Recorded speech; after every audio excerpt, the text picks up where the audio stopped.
আজকে মজার একটা ঘটনা বলি। সেটা হচ্ছে আমার মনে করেন ভাইরা, সেও বিদেশে থাকে, তো সে দুনিয়ার সব খবর জানে, কার বাড়ি কি হইতেছে কি না হইতেছে, দেশে কোন জায়গায় কি হইতেছে। তো কালকে তারা জিজ্ঞেস করছি যে ভাই আপনি কি ভোটার হইছেন, তো সে কইতেছে যে আমি তো জানি না প্রবাসে থেকে কি ভোট আসলেই কি দেওয়া যাইব কিনা।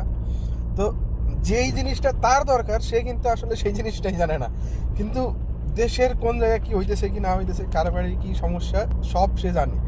তো ভাই প্রবাসীদের মানে এই ভোটটা দেওয়া কিন্তু এইবারের জন্য খুব জরুরি আমার কাছে ব্যক্তিগতভাবে যা মনে হয় আর কি।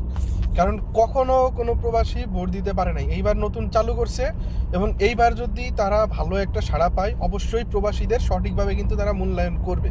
তো এই কারণে বারবার আমি বলে আসতেছি যে যারা রেজিস্ট্রেশন করেন নাই, ভোট দেন বা না দেন, অ্যাটলিস্ট আপনারা রেজিস্ট্রেশন করে রাখেন, যে না তাদের দেখা মানে তারা দেখুক যে হ্যাঁ আমরাও প্রায় 1.5 কোটির মতন আমরা প্রবাসী মানে আসি আর কি বাইরে।